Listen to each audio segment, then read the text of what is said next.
तो कल से फाइनली मेंस 2026 शुरू होने वाला है और मैं जानता हूँ कि आपको बहुत ज़्यादा घबराहट हो रही होगी, दिमाग में पचासों थॉट चल रहे होंगे, क्या होगा, कितने मार्क्स आएंगे, सिलेक्शन होगा नहीं होगा, इतनी मेहनत की है, टेंशन होगी बहुत सारी।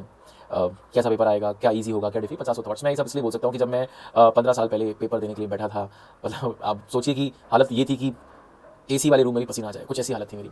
But I manage that situation और मैं आज आपके साथ वही सब शेयर करूँगा कि क्या गलतियाँ मैंने की और क्या मेरे पॉजिटिव पॉइंट्स थे जिन पर मैंने काम करके रखा था।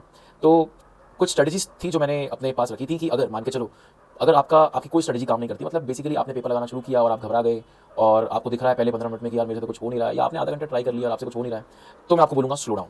ये सबसे बढ़िया चीज़ है, स्लो डाउन। क्योंकि आप ही मान के चलिए कि मैंने अपने आप को समझा लिया था कि गेम ओवर हो चुका है बॉस, आधे घंटे के बाद।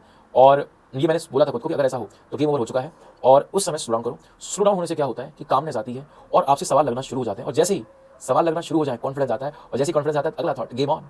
दरअसल बात ये कि आप कभी खेल से बाहर थे नहीं, बस आपको ये समझना है कि जिस भी तरीके से दिमाग को शांत किया जा सके आप उसको कीजिए।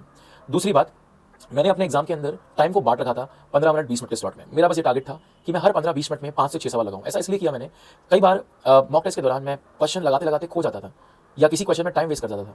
पर जब दिमाग में एक चीज़ चलती थी कि मुझे 5 से 6 सवाल लगाने ही लगाने हैं 15-20 मिनट में, एटलीस्ट अटेम्प्ट करने हैं, तो उससे होता क्या था कि वो जो टाइम वेस्टिंग वाली चीज़ थी वो खत्म हो जाती थी। तीसरी बात कि जो मैंने अपने मॉक टेस्ट से सीखा कि यार मैं अगर शुरू के 10 मिनट पेपर को एनालिसिस नहीं करूं और पेपर को एनालिसिस करूं, दोनों ही सिचुएशन में शुरू के 10 मिनट तो वेस्ट होना ही होता है। तो बेस्ट ये है कि शुरू के 10 मिनट एनालिसिस करो, अदरवाइज होगा क्या, शुरू के 10 मिनट जब क्वेश्चन नहीं लगेंगे अगर, तो उससे आपका कॉन्फिडेंस मॉरल डाउन हो जाएगा। तो बजाय मॉरल डाउन होने के, कॉन्फिडेंस डाउन होने के, आप शुरुआत के 10 मिनट इन्वेस्ट करो, क्योंकि 10 मिनट वेस्ट हो जाएंगे तो कंफर्म है। तो 10 मिनट इन्वेस्ट करो इस चीज़ में कि पेपर में कहाँ सिंपल है, कहाँ ईजी क्वेश्चन है, कहाँ मैं अटेम्प्ट कर सकूँ। दिमाग को शांत रखते हो, सबसे इंपॉर्टेंट चीज़ है दिमाग को शांत रखना है। किसी तरह की प्लानिंग प्लॉटिंग बहुत ज़्यादा नहीं करनी है, क्योंकि देखो रिजल्ट तो वो आएगा जितना आपको आता है या उससे कम, उससे ज़्यादा नहीं आएगा। लेकिन आपको अपना 100% एफिशिएंसी दिखानी, और वो तब आती है जब दिमाग बेहद शांत होता है। ठीक है, तो ये आपको ध्यान रखना है कि 10 मिनट आपको इन्वेस्ट करना है। और आखिरी बात मैं आपको बोलूंगा कि सबसे पहले आप इजी क्वेश्चंस लगाइए, यानी कि पहला 1.5 घंटा, पहले 1.5 घंटे में आपका सिलेक्शन कंफर्म हो जाना चाहिए। यानी कि पहले 1.5 घंटे में आप ये मेक श्योर करें कि आपके कुछ 25 सवाल लग जाएं। पहले 1.5 घंटे में जब आपका सिलेक्शन कंफर्म हो जाएगा ना, बचे हुए 1.5 घंटे में आप बहुत शांति से कॉन्फिडेंस से पेपर लगा सकते हो।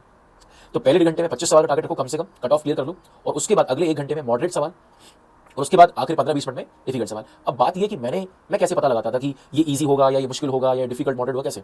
अगर सवाल को देखकर देखते ही चेहरे में मुस्कान आ जाए तो समझ लेना वो अपना है, ईजी है।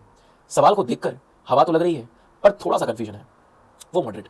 और जिसको पढ़कर तुमको कुछ हवा ही ना लगे, वो अपना नहीं है, वो गैर सवाल है, उसको छोड़ दो मेरे भाई, उसको छोड़ दो लास्ट में। अच्छा, इसमें गलतियां हुई हैं मुझसे कई बार कि आते हुए सवाल, कई बार सवाल भयानक दिखता है लेकिन होता बहुत आसान है। ठीक है, बट ये स्ट्रेटजीज आप काम में रखिए और ऑल द बेस्ट। सबसे इंपॉर्टेंट बात है दिमाग को शांत रखो, क्योंकि दिमाग शांत होगा तो सारी चीजें एग्जीक्यूट हो जाएंगी। और ऑल द बेस्ट सभी को।